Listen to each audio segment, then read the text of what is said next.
हिंदुस्तान की रियासत का हर आर्गन, जहाँ पर उनकी पार्लियामेंट है, जहाँ उनकी मुकन्ना है, जहाँ उनकी अदलिया है, आपने देखा हो अदलिया के फैसले they are all against Kashmiris. दुनिया की वाहिद रियासत है जो इस रिलीजियस एक्सट्रीमिज्म की सरपरस्ती कर रही है। There have been some instances जहाँ पे ये रिपोर्ट हुआ है कि in India you have to pay so and so money and you can get the citizenship of occupied Jammu and Kashmir। तो हिंदुस्तान की हुकूमत का ये बुनियादी एक मसला ही है कि ज़्यादा से ज़्यादा हिंदुओं को कश्मीर में आबाद किया जाए।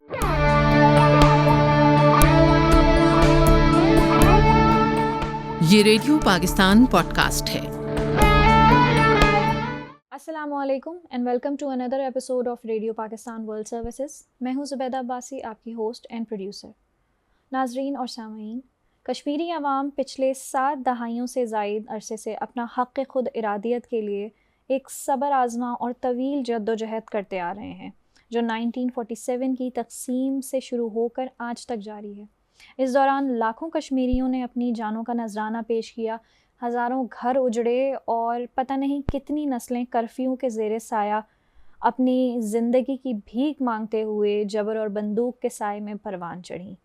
इस कुर्बानी और जद्दोजहद को खिराज तहसीन पेश करने के लिए पाकिस्तान 5 अगस्त को यौम इस्तेहसाल मनाता है, ताकि दुनिया को कश्मीर के बारे में इंडिया की बर्बरियत की दास्तान पता चल सके, ताकि दुनिया को ये मालूम हो सके कि हमारा हमसाया मुल्क जुल्म और जबर के तमाम तर इंतहाओं को पार कर चुका है, ताकि हम ये बता सकें कि पाकिस्तानी अवाम और पूरी दुनिया के लोग कश्मीरियों के साथ खड़े हैं, उनकी जद्दोजहद का हिस्सा हैं। कश्मीरी अवाम की ये जद्दोजहद महज एक इलाकाई तनाज़ा नहीं बल्कि इंसानी हुकूक, इंसाफ और आलमी ज़मीर का इम्तिहान है।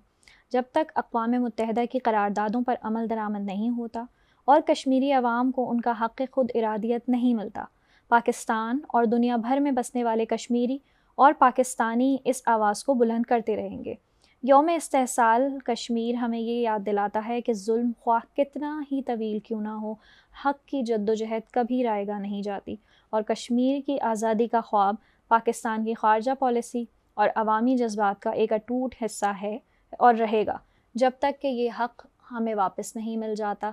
इस मौजू पे मज़ीद तफसील से बात करने के लिए हमने बुलाया है अल्ताफ़ हुसैन वानी साहब को। Thank you so very much sir, आप यहाँ पे मौजूद हुए, आपने हमें इज़्ज़त बख्शी। अल्ताफ़ हुसैन वानी साहब को गो के किसी तारुफ़ की ज़रूरत नहीं है, लेकिन ये Kashmir institute of international relations के चेयरपर्सन हैं। हुर्रियत लीडरशिप जो है वो इनकी रही है, आज़ाद जम्मू एंड कश्मीर के अंदर वाइस चेयरमैन रहे हैं और इसके अलावा जो हैं ये परमानेंट रिप्रेजेंटेटिव के तौर पे इन्होंने काम किया है। ह्यूमन राइट्स इंटरनेशनल एडवोकेसी भी है यूएन के अंदर भी। कश्मीरियों के बारे में बात करने के लिए, कश्मीरियों के ऊपर जो मुजालिम हो रहे हैं, कश्मीरियों की जितनी हक़ तलफ़ी हो रही है, उनको किन मसाइल का सामना है और किन चीज़ों को देखते हुए वो मज़ीद आगे अपनी जंग को, अपने इस अज़म को जो है मुस्तहकम कर सकते हैं, इस चीज़ के ऊपर जो है उन्होंने बहुत दफ़ा बहुत से इंटरनेशनल प्लेटफॉर्म्स के ऊपर बात की है। अल्ताफ़ साहब का कंट्रीब्यूशन बेसिकली लफ्ज़ों में आ नहीं सकता, समा नहीं सकता, लेकिन ये दिन चूँकि कश्मीरियों के अज़म और इस्तक़लाल की भी एक दास्तान को बयान करता है, उस चीज़ को मज़ीद सुनने के लिए हम उनसे रुजू करते हैं। सर अस्सलाम वालेकुम, thank you so very much again. वालेकुम सलाम, शुक्रिया। सर सवालात बहुत सारे हैं आपसे करने के लिए और कश्मीर मैंने जितना देखा है वो बहुत खूबसूरत, वाकई जन्नत नसीब, और जन्नत तो वैसे ही अल्लामा इकबाल ने कहा था कि किसी काफिर को कभी भी नहीं मिलनी है। तक़सीम हिंद के बाद सर बहुत एक मुतनाज़ा सा ये इशू रहा है हमेशा ही, और पाकिस्तान की शहरग है उसको काटने की बहुत दफ़ा कोशिश भी की गई है। मुस्तकिल तौर पे हर तरीक़े के हरबे इस्तेमाल होते हैं पाकिस्तान को जो है मफलूज करने के, पाकिस्तान को नुकसान पहुंचाने के। कश्मीरियों पे कोई भी वार होता है वो पाकिस्तान पे वार है, हम ये समझते हैं। हम में से हर एक पाकिस्तानी जो है इसी दर्द को साथ में लेके समूह के अपने अंदर बैठा होता है। आप बज़ाते ख़ुद चूँकि एक कश्मीरी हैं और आप इस पूरी स्ट्रगल का हिस्सा रहे हैं, बचपन से लेके अब तक आपका ताल्लुक़ भी ऑक्यूपाइड कश्मीर से है। आप कैसे बताएंगे, आपने क्या देखा, कैसे देखा, और अब जब इस दौर में आप रह रहे हैं, अब जब कि कुछ सालों पहले ये एब्रोगेशन हुई है आर्टिकल की, तो ये पूरा सिनेरियो, ये सारी चीज़ें आपके सामने क्या तस्वीर पेश करती हैं, और आप मुस्तक़बिल का एक क्या खाका जो है वो ड्रॉ करते हैं इससे? शुक्रिया ज़ुबैदा अब्बासी साहिबा आपका कि आपने मुझे मदऊ किया इस पॉडकास्ट में। देखिए, जहाँ तक हम क़ज़िया कश्मीर की बात करते हैं, तो जैसे आपने दुरुस्त फरमाया, 1947 में तक़सीम हिंद के बाद ही कश्मीरियों पर एक और स्याह रात टूटी, जहाँ कश्मीरी उस वक़्त डोगरा महाराजा के ख़िलाफ़ अपनी जद्दोजहद जारी रखे हुए थे, उससे हक़ हुक्मरानी मांग रहे थे, उसको वहाँ से कश्मीर से निकलने के लिए कह रहे थे। तो वहीं तक़सीम हिंद के बाद डोगरा महाराजा और हिंदुस्तान की कारस्तानियों से एक और स्याह रात कश्मीरियों पर शुरू हुई। कश्मीर दो हिस्सों में तकसीम हो गया, एक आज़ाद कश्मीर, एक मकबूजा कश्मीर, और मकबूजा कश्मीर पर हिंदुस्तान ने कब्ज़ा किया 47 से। यूँ 47 से लगातार आप समझें मकबूजा कश्मीर के लोग इस्तिसाल में ही रह रहे हैं। आज हम कहते हैं ना, हम योम इस्तिसाल 5 अगस्त को, कश्मीरी इस्तिसाल में ही रह रहे हैं। 1947 से 2747 जब हिंदुस्तानी की फ़ौजें वहाँ पर आई और उन्होंने तमाम तर कश्मीर में अपनी मिलिट्री माइट के ज़रिए कश्मीरियों को फ़तह करने की कोशिश की और कश्मीर को फ़तह करने की कोशिश की। तो यूँ कश्मीरियों की स्ट्रगल हर दौर में जारी रही, ये कोई आज की स्ट्रगल नहीं है। ये उस वक़्त से उस कब्ज़े के ख़िलाफ़ कश्मीरियों ने बिल्कुल पुरअमन जद्दोजहद हर तरह जारी रही। लेकिन चूँकि दुनिया के अंदर उस वक़्त इतने रस्ल रसाइल के मौक़े नहीं थे, मीडिया के मौक़े नहीं थे, बाकी चीज़ें नहीं थी, इसलिए ये स्ट्रगल दुनिया के सामने नहीं आ रही थी उस सतह पर।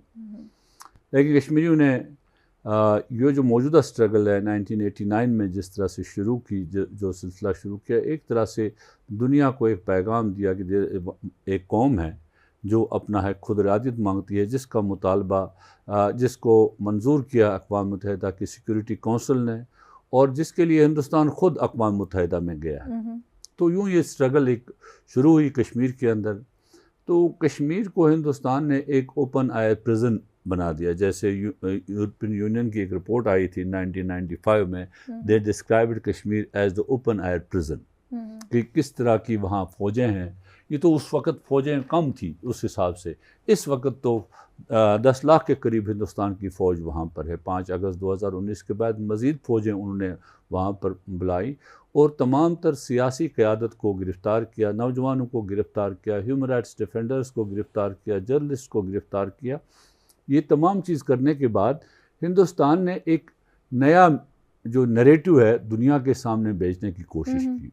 उन्होंने ये नैरेटिव पेश किया कि कश्मीर के अंदर सब कुछ नॉर्मल है। ये सारी चीज़ें जो हुई, एब्रोगेशन ऑफ आर्टिकल 370, 35, ये इंटीग्रेशन एंड डेवलपमेंट के लिए हुई। ये सारी डेवलपमेंट के लिए हो रही है। लेकिन जब आप 7 साल गुजरने के बाद या पिछला भी इसका मुहासबा करेंगे, इसको देखेंगे कि कश्मीर में क्या कुछ हुआ और क्या कुछ हो रहा है। पहली चीज़, इसमें डेमोग्राफिक चेंज एक बहुत बड़ा मसला था, जिसके लिए उन्होंने कानून साजी की। उन्होंने हमारे डोमिसाइल लाज को तब्दील किया और हर हिंदुस्तानी को ये हक हासिल है जो 10 साल कश्मीर में रहा हो या जिसने 12वीं जमात का या 10वीं जमात का इम्तिहान कश्मीर में पास किया हो, तो उनको हक है, या जिसने 7 साल फ़ौज की नौकरी वहाँ पर की हो, उसको हक है वो कश्मीर में ज़मीन भी ख़रीद सकता है, कश्मीर में नौकरी भी उसका बच्चा हासिल कर सकता है। सो इन ए वे ये एक तरफ से आबादी का तनासुब तब्दील करना और लोगों को अपने घरों में बेघर और बेज़मीन करना था। सर, ये तो वो चीज़ है ना जो आप बता रहे हैं, जो कि ऑन मीडिया मौजूद हैं या इन पेपर्स मौजूद हैं, जो डॉक्यूमेंटेड हैं कि these are the certain conditions और प्रोटोकॉल्स टू गेट डोमिसाइल और to get the citizenship of that particular area. But what I have researched और what I have read or what I have seen in the documentaries, there have been other instances as well. For example, you can actually buy the citizenship as well. There have been some instances जहाँ पे ये report हुआ है कि in India you have to pay so and so money and you can get the citizenship of occupied Jammu and Kashmir, Indian occupied Jammu and Kashmir. बुनियादी तौर पर हिंदुस्तान की हुकूमत का ये बुनियादी एक मसला ही है कि ज़्यादा से ज़्यादा हिंदुओं को कश्मीर में आबाद किया जाए। बिल्कुल। तो इसको इस जो उन्होंने बयानिया बनाया, जो उनने शुरू किया, इस सारी चीज़ें की कश्मीर के अंदर, उसके लिए बहुत सारे इक़दामात उनने किए इसको फुलफ़िल करने के लिए। इस एम को बुनियादी तौर ये एम था, हिंदू था एजेंडा, जो बीजेपी आरएसएस का एजेंडा है। They see Kashmir through the lens of religion, कि कश्मीर एक सरस्वती की ज़मीन है, ये हिंदू लैंड है, इसलिए इस पर हिंदुओं का कब्ज़ा होना चाहिए। तो they portray it like that, portrayed a development and integration, but actually they implemented the Hindutva agenda in Kashmir. They tried it, they are trying to do it. अब इसके लिए उन्होंने रियासत के हर आर्गन को इस्तेमाल किया। आज हम जो डिस्कस करेंगे आपके साथ, वो एक डिफरेंट चीज़ को मैं डिस्कस करना चाहता हूँ, क्योंकि बहुत सारी चीज़ें हम आए रोज़ डिस्कस करते हैं। हम इंसानी हकूक़ की पामालियों को भी डिस्कस करते हैं, हम डिस्कस करते हैं कि वहाँ पर कवानीन क्या तब्दील हुए हैं और कौन कौन से मावराए जो अदालत कत्ल हुए वहाँ पर, या इस तरह इंसानी हकूक़ के ऐसे कवानीन जो वहाँ पर लागू किए जो किसी तरह भी इंटरनेशनल स्टैंडर्ड्स के नहीं हैं। लेकिन इसके साथ साथ हिंदुस्तान को अगर हम देखें, हिंदुस्तान की रियासत को देखें, हिंदुस्तान की रियासत का हर आर्गन, जहाँ पर उनकी पार्लियामेंट है, जहाँ उनकी मुकन्ना है, जहाँ उनकी अदलिया है, आपने देखा हो अदलिया के फैसले, they are all against Kashmiris. वो कश्मीरियों को किसी तरह का भी हक देना नहीं चाहते हैं, वो कश्मीरियों को सब्जेक्ट्स ही रखना चाहते हैं, सिटीजन्स नहीं बनाना चाहते हैं। हिंदुस्तान की executive is doing the same thing, एक लेफ्टिनेंट गवर्नर सारा निज़ाम चला रहा है और पार्लियामेंट ये कवानीन बना रही है और उस लेफ्टिनेंट गवर्नर को इख्तियारात दे रही है, जो हिंदुस्तान का नामजद करदा है और कश्मीरियों पर लॉर्ड कर्जन बनकर वहाँ बैठा हुआ है। बिल्कुल ऐसे। इसके साथ साथ हिंदुस्तान का मीडिया, उसको आपने देखा होगा, जिसको गोदी मीडिया कहती है दुनिया, the way they portray Kashmir, वो कश्मीर में कत्ल गारत हुई हो उसको नहीं दिखाएंगे, बल्कि दिखा देंगे कि आज कश्मीर में बर्फ़ पड़ी है फ़लानी जगह, ये ऐसी मौसम की। अब इसी तरह से हिंदुस्तान की जो सिनेमा है, जो हिंदुस्तान ने लेटेस्टली जो टूल इस्तेमाल किया, क्योंकि हिंदुस्तान की सिनेमा की एक बहुत बड़ी कवरेज है, एक बहुत बड़ी ग्रिप है दुनिया के अंदर, वो देखते हैं दुनिया के अंदर, वो दिखाते हैं उसको मुख्तलिफ ज़बानों में। देखिए उनने इस मीडियम को एज ए टूल इस्तेमाल किया है to project what they want to show the world. उनके घर में क्या है वो अलग बात है, लेकिन दुनिया को वो क्या दिखाना चाहते हैं, उसके लिए हिंदुस्तानी सिनेमा एक बहुत बड़ा टूल इस्तेमाल हुआ। और मोर रिसेंटली ये सिनेमा जो है, ये कश्मीर की तहरीक को, कश्मीरियों को और उनकी जद्दोजहद को डिस्ट्रॉट करने के लिए पेश किया गया। कश्मीर फाइल्स एक मूवी जिसमें उन्होंने तमाम कश्मीरियों को दहशतगर्द बनाकर पेश किया। ऐसी एब्रिगेशन ऑफ आर्टिकल 370 पर एक और उन्होंने मूवी बनाई, उसमें भी आप देखें कि वो किस तरह से कश्मीरियों को दिखाते हैं वो दहशतगर्द हैं, यहाँ पर हर कोई दहशतगर्द है, दे आर इंट्रूडर्स, वो बाहर से आए हैं और वो जुल्म कर रहे हैं लोगों पर। I wonder about the audacity of basically fabricating so and so lies against Kashmir. Unfortunately, अब हिंदुस्तान की हुकूमत ऐसी फिल्म्स को, जो फिल्में कश्मीर की हिस्ट्री को डिस्टॉर्ट करती हैं, कश्मीर की सिचुएशन को डिस्टॉर्ट करती हैं, फैब्रिकेटेड सीन्स बनाती हैं, फैब्रिकेटेड स्टोरीज बनाती हैं, सारी चीज़ें उनको टैक्स फ्री हिंदुस्तान की जो सरकार है दुनिया को दिखाती है, हिंदुस्तानियों को दिखाती है। बिल्कुल ऐसे है। अभी देखा, अभी लास्टली एक मूवी आई, नाम मुझे इसका याद नहीं, जो अजय देवगन की मूवी है on pellet guns, pellet victims. उसमें उसने एक जो है वो बड़ा मशहूर डायलॉग कहा है कि this is a calculated risk, और वो मतलब बहुत एक मतलब उसको वो मामूली सा हथियार कहता है, मिनिमाइज डाइल्यूट कर दिया है। अगर इसको कहें पैलेट गन्स की डेफिनेशन को देखें, उससे कितनी कार्ट्रिजेस निकली हैं, और वो हंटिंग के लिए इस्तेमाल होता है जंगली जानवरों की, वो किसी जगह भी इंसानों पर इस्तेमाल नहीं होता। दुनिया में इसकी मिसाल नहीं मिलती है। अभी जब दिल्ली में जो इनके थे जंतर मंतर पर जो कॉकरोच पार्टी के प्रोटेस्ट थे वहाँ पर उन्होंने चलाए। फिर हिंदुस्तानियों को पता चला कि पैलेट गन क्या है। जी जी। उनको उस वक्त तक पता नहीं था पैलेट गन क्या है। कश्मीर में कितने लोग इन पैलेट गनों से नाबीना हो गए और कितने सालों से मुस्तकिल हो रहे हैं, नाबीना हो गए, और कितने इंजर्ड हो गए और कितने शहीद हो गए इन पैलेट गन्स की वजह से। और दे से इट्स ए नॉन लीथल, जबकि दुनिया ने इसको कहा ये लीथल हथियार है, ये नॉन लीथल नहीं है।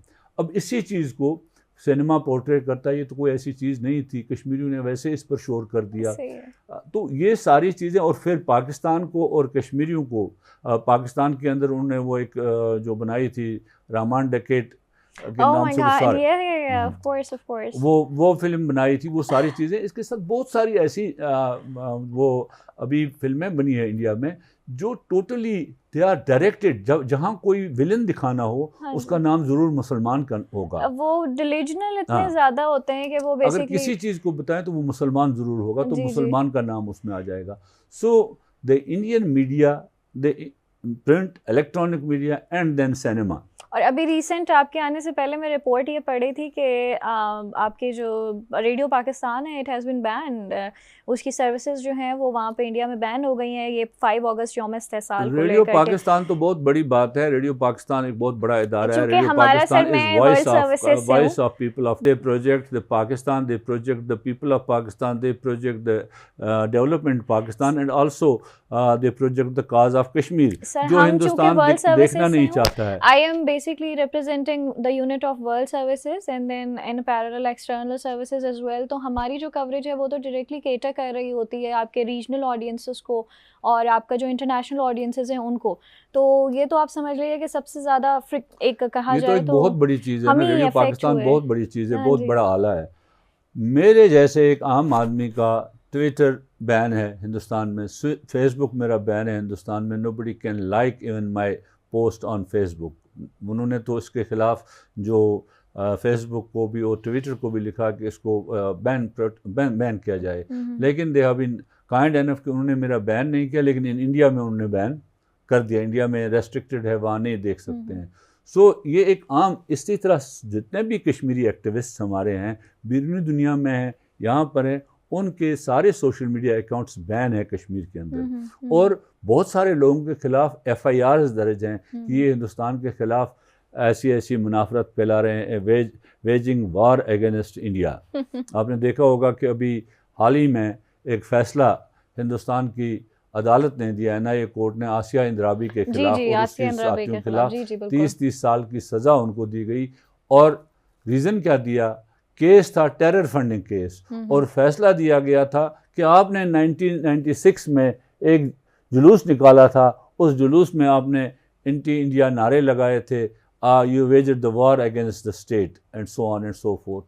This is on one hand the Indian courts, the Indian executive and the Indian cinema, everybody has collaborated कश्मीरियों के हक खुद इरादियत को, उनकी तहरीक को दुनिया के अंदर दहशतगर्दी, एक्सट्रीमिज़म इस तरह पेश करने की। लेकिन एक बात मैं आपको बता दूं, दुनिया अब इन चीज़ों को जान चुकी है। पहले हम दुनिया को कहते थे कि हिंदुस्तान में सॉफ्रानिज़म है, हिंदुस्तान में हिंदुता का एजेंडा बढ़ रहा है, तो वो मुसलमान वहाँ पर तंग है, क्रिश्चियंस पर वो जुल्म करे, और दुनिया टस से मस नहीं होती थी। They were not listening to it. But जब इसने हिंदुस्तान की सरहदें फलांग दी, इस हिंदुता ने, इस एक्सट्रीमिज़म ने, हिंदू एक्सट्रीमिज़म ने, जब ये लेस्टर में पहुंचा, जब ये कनाडा में पहुंचा, जब ये अमेरिका में पहुंचा, जब ये ऑस्ट्रेलिया में पहुंचा, तो जर्मनी में पहुंचा, तो दुनिया ने अब जानना शुरू कर दिया कि हिंदुस्तान चूँकि इस खित्ते का एक बहुत बड़ा मुल्क है और उस पर हुकूमत एक इंतहा पसंद हिंदू जमात कर रही है। दुनिया में बहुत सारी कौमों में इंतहा पसंद भी होते हैं, इत्दाल पसंद भी होती हैं, लेकिन हिंदुस्तान वाहिद मुल्क है जहाँ इंतहा पसंद जमात हुकूमत कर रही है, जिसका मकसद ये है कि हिंदुस्तान के अंदर मुसलमानों को और दीगर अक़लियतों को तंग करना, उनको हिंदुस्तान से निकालना। जो कानून साजी उन्होंने की वो तो एक लंबी बात है। तो this has been the Indian attitude throughout, और वही एटीट्यूड उनका कश्मीर की तरफ भी है। 5-7 साल गुजरने के बाद आप देखेंगे अगेन उसी एटीट्यूड पर वो कश्मीर में काम कर रहे हैं, ख़ुद ही ऐसे सीन्स क्रिएट करते हैं जिससे उनको मज़ीद सिक्योरिटी और मज़ीद जो ऐसे हालात पैदा करने का जवाज़ मिले ताकि वो नौजवानों को टारगेट करें, उनको जेलों में बंद करें, उनके ख़िलाफ़ मुकदमा चलाएं और ये खौफ पैदा करना आबादी में कि वो अपने हक़ से दस्तबरदार हो जाएं। बिल्कुल ऐसे है। लेकिन सलाम है उन कश्मीरियों पर जो इतने मजालिम के बावजूद अपनी उस आज़ादी की शम्मा को जलाए हुए हैं। बिल्कुल, वो उसके ख़िलाफ़ मुस्तकिल अपने अंदर जो है वो एक कहते हैं ना दवाम बख्शा हुआ है, उन्होंने अपने अंदर उस दिए को जलाया हुआ है मुस्तकिल कि हमें वो जद्दोजहद जारी रखनी है, हमें इनके कहर से आज़ादी चाहिए ही चाहिए। बेसिकली डिजिटल मीडिया बहुत ज़्यादा अब हर एक के हाथ में फ़ोन्स हैं, डिवाइसेस हैं, बहुत कनेक्टिविटी स्विफ्ट हो गई है आपकी, बहुत तेज़ हो गई है, तो वो इन मीडियम्स को यूज़ करके जैसे आपने कहा बड़ा राइटफुली कि इनको ये टूल्स को यूटिलाइज़ करके जो है वो अपना एक नैरेटिव बिल्डिंग की, प्रोपेगेंडा की रादर जो है वो कोशिश करते हैं। लेकिन सर अब मैं जब देखती हूँ, रिव्यूज़ भी लेती हूँ और एक मतलब चूँकि एज़ अ रिसर्चर आदत है मल्टीपल आपके जो है ना ओपिनियंस और इनसाइट्स पढ़ने की, ताकि पता चले कि कहाँ पे क्या हो रहा है, कहीं पे बंदा ख़ुद को इंटेलेक्चुअली भी करेक्ट करता है। तो वो लोगों को वाकई में जो है ना एक डिसाइफर करने में बहुत आसानी हो गई है कि ये whatever they are doing and whatever they are portraying through their media, their cinema has been most of the times, and I would say 99.99% or 100% safely I can say it was all fabricated, it was all based on lies.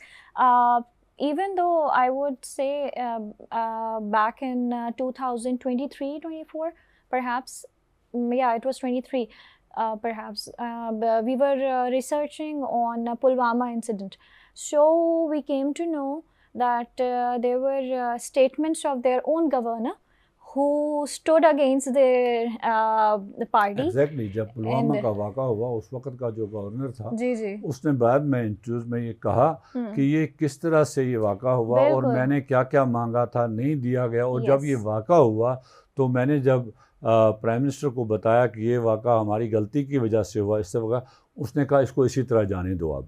अब ये जो जिस तरह से चल रहा है, जो हमने नैरेटिव बनाया है कि पाकिस्तान ने दहशतगर्दी की है, पाकिस्तान से लोग आए हैं और इसको इसी तरह चलने दो, डोंट इंडल्ज इन इट, ये सारी चीज़ें न बताएं।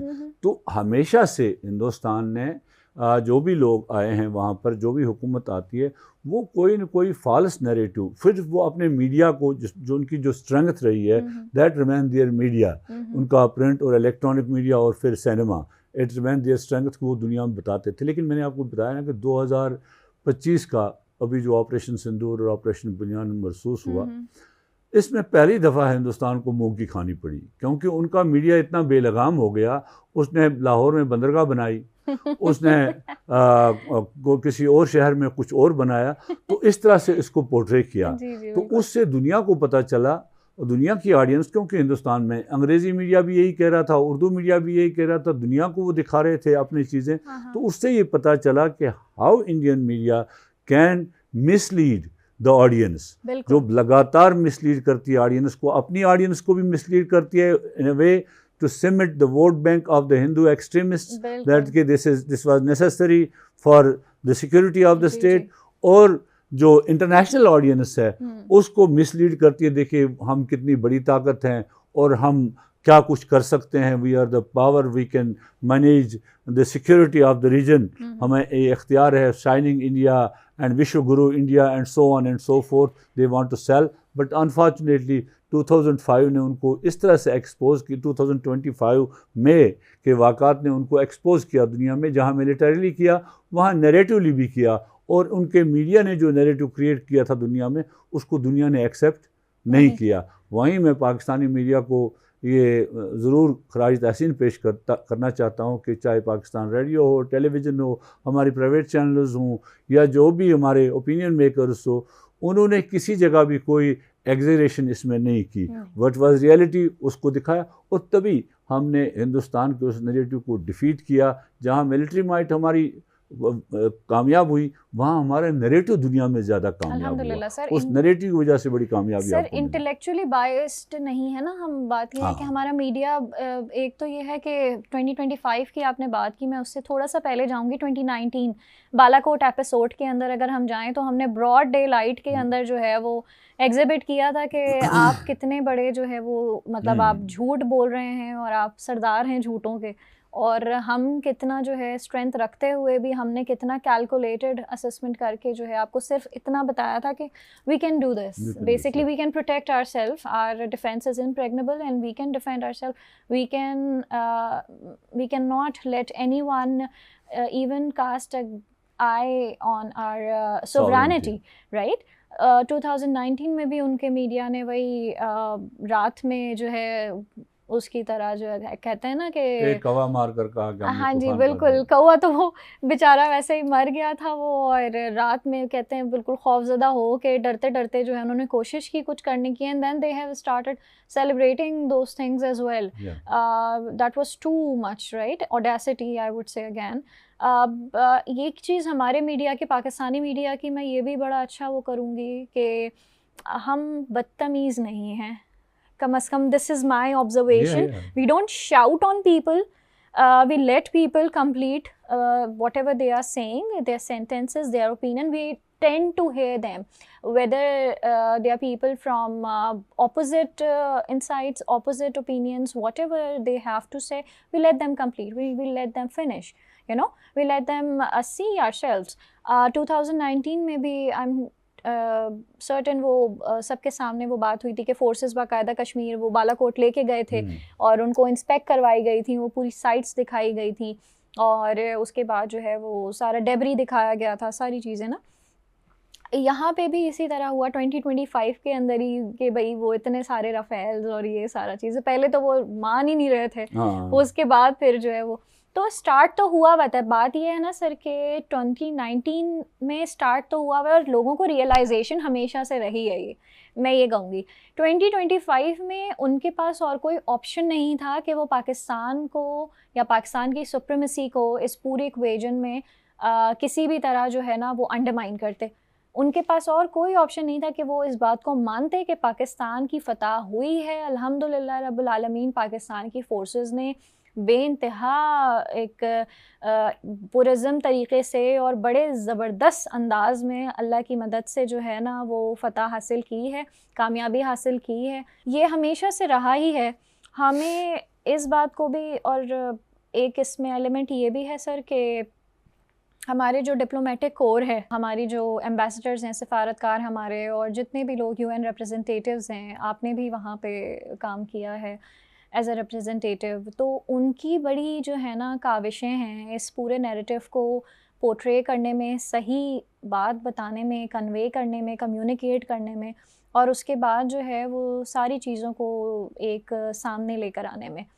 और आज का मौजू सर यही हमने बड़ा अच्छा वो उस चीज़ को देखा कि इंडियन मीडिया बेसिकली जो है, इंडियन सिनेमा प्रिसाइजली अपनी स्टेट की पुश्त पनाही में किस तरह से ना सिर्फ पाकिस्तान बल्कि स्पेसिफ़िकली और स्पेशली आई वुड से कि कश्मीरियों के ख़िलाफ़ किस कदर काम कर रहा है, और उनके हक़ ख़ुददारियत को हर तरह से, एक तो डॉक्यूमेंटेड तो वो चीज़ें हैं ही कि चैलेंज कर ही रहे हैं आर्टिकल्स को एब्रोगेट करके, और उसके बाद फिर दूसरे आपके डोमिसाइल्स और सिटीज़नशिप्स को देके, बल्कि अदर दैन दैट एक जो जहन साजी होती है अपनी नौजवान नस्ल की, वो किस तरह करिए। बट आई एम ग्लैड कि लोगों में अब शऊर आ रहा है, उनके अपने लोगों में शऊर आ रहा है, और बाहर वालों में भी ये शऊर और रिकग्निशन भी, वो एक्नॉलेज भी कर रहे हैं इस चीज़ को। क्योंकि जो बात आपने कही थी कि वो अपनी बात नहीं देखते हैं कि कितनी गुर्बत उनके पास है, कितने हालात उनके ख़राब हैं, वो सिर्फ पोर्ट्रे करते हैं कि शाइनिंग इंडिया। इसमें एग्जांपल्स है, जैसे आपने उन कंट्रीज़ के नाम लिए, Canada, America, Europe and what not, even UAE. There have been recent reports that Indians were literally kicked out of these countries, right? They have been kicked out, they have been deported, right? And it is a big humiliation. I mean I would से कोई ऐसी, मैं हमेशा इस बात को जो है ना, मेरे ख़्याल से मेरी बड़ी रेपुटेशन होती है इस चीज़ के ऊपर कि ये कोई मौका जाने नहीं देते हाथ से, और कोई ऐसी कहीं पे कोई ऐसा स्पेस नहीं छोड़ते कि जहाँ से इनको जो है ना शर्मिंदगी और हजीमत का सामना ना करना पड़े। मतलब जितनी कोशिश ये करते हैं ना, लोग कोशिश करते हैं कि हमारा जो है ना इकबाल बुलंद हो, ये कोशिश करते हैं कि हमारे हिस्से में ज़्यादा से ज़्यादा बेइज्जती आए। चीखने से, चिल्लाने से, झूठ बोलने से और वो नैरेटिव, वो अपनी रेटिंग इंडिया में बढ़ा रहे हैं, क्योंकि अनफॉर्चुनेटली इंडियन पब्लिक जो गाँव में रहती है, दूर दराज रहती है, जिनके पास इंडियन टीवी जो है ना एक मीडियम है सुनने का, तो उनकी अपनी रेटिंग बढ़ाने के लिए वो चिल्लाते हैं और वो देशभक्ति का एक नारा लगाते हैं। उससे ये लगता है उनको कि they are the only people to protect the sovereignty of India, और वो हिंदुता की, हिंदुइज़्म को प्रोटेक्ट करने के लिए यही लोग हैं। हालांकि उनका हिंदुइज़्म से कोई ताल्लुक़ नहीं है। They are the people from Rashtriya Sevak संघ, जिसका मकसद ही कुछ और है, जो हिंदुता की, जो हिंदुइज़्म की भी जो असल नरेशन है उसको भी डिस्टॉर्ट करके पेश करती है। बिल्कुल ऐसा ही है। बेसिकली उसमें ये भी है कि मैं, जो मेरी रीडिंग है, एनालिसिस और मेरी रीडिंग, वो ये कहती है कि वो as a society those people are basically driven by these sentiments. उनके अपने अंदर वो होता है ना, आपकी डीएनए में एक चीज़ होती है कि आपको जो है ना इस तरह की चीज़ें पसंद हैं, आपको चीखना चिल्लाना, तशद्दुद पसंद है, बेसिकली तशद्दुद पसंद है, एक्सट्रीमिस्ट हैं बहुत हर तरह से। आप नॉर्मल सोसाइटी के भी, अदर देन हम, if for a moment if we keep everything aside और हम नॉर्मल सोसाइटी के भी उनके क्राइम्स देखें, तो जो उन क्राइम्स की नौइयत है, जो उन क्राइम्स के रेट्स हैं, जो नौइयत है, जो उनकी कहना चाहिए कि इंटेंसिटी है और उसका स्कोप जो है, वो इस कदर माइंड बॉगलिंग होता है कि आप कहेंगे कि मतलब ये इंसान ही है जिन्होंने ये काम किया है, या इस तरह के। असल में होता है ना कि जो हमने शायद पहले भी ये बात की कि ये एक रियासत की हुकूमत, जब रियासत कोई काम करे ना, एक है कि इंडिविजुअल्स काम करते हैं। शायद हमारे माशरे में भी लोग हैं जो कोई इंटॉलरेंट हैं, जी बिल्कुल, एक्सट्रीमिस्ट हो सकते हैं बाकी से, लेकिन हिंदुस्तान में रियासत अब इंटॉलरेंट बन गई है, एक्सट्रीमिस्ट बन गई है। वो बयानियाँ चला रही है जो आरएसएस का बयानिया है, जो एक एक्सट्रीमिस्ट बयानिया है, उसको रियासत चला रही है। रियासत उसकी सरपरस्ती कर रही है। दुनिया की वाहिद रियासत है जो इस रिलीजियस एक्सट्रीमिज़म की सरपरस्ती कर रही है। कोई ऐसी रियासत नहीं है जो एक्सट्रीमिज़म की सरपरस्ती कर रही हो, लेकिन ये वाहिद रियासत है जो उस रिलीजियस एक्सट्रीमिज़म की सरपरस्ती कर रही है। इस वजह से हम देख रहे हैं जो क्राइम्स हो रहे हैं, जो चीज़ें होती हैं इस इंटॉलरेंस से, जो रिलीजियस इंटॉलरेंस बढ़ी है, जिस तरह से आए रोज़ मुसलमानों को तशद्दुद का निशाना बनाया जाता है, कभी रास्ते में नमाज़ पढ़ते हुए उनको मारा जाता है, कभी उनके जो हुलिये से, मुसलमान हुलिये से उनको तशद्दुद किया जाता है, उस पर तशद्दुद किया जाता है, सो ऑन एंड सो फोर्थ। ये चीज़ें वो सारी कर रहे हैं। लेकिन मैंने एक सर्वे पढ़ा था, 2 साल पहले भी आया था एक सर्वे, कि दुनिया की सबसे इनटॉलरेंट सोसाइटी जो है वो हिंदुस्तानी सोसाइटी बन गई है। Because of this, because the government of India, the state of India is condoning all these acts of intolerance and hatred by the Hindu extremists. Sad. On this note, sir, I would like to present my sincere gratitude for you and for your time and for your consideration to be here with us, specifically on Radio Pakistan World Services. Sir, I hope कि next time जब हम मिलें तो हमारे पास कश्मीर के हवाले से कोई बहुत अच्छी सी बात हो डिस्कस करने के लिए। इंशाल्लाह कश्मीर में खुशहाली आ जाएगी, कश्मीर आज़ाद हो गया, ये जुल्म की जो अंधेरी रात है ये ख़त्म हो जाएगी। Let us hope next time we meet in a better environment. इंशाल्लाह सर, इंशाल्लाह। पेवस्ता रहे शजर से उम्मीद बहार।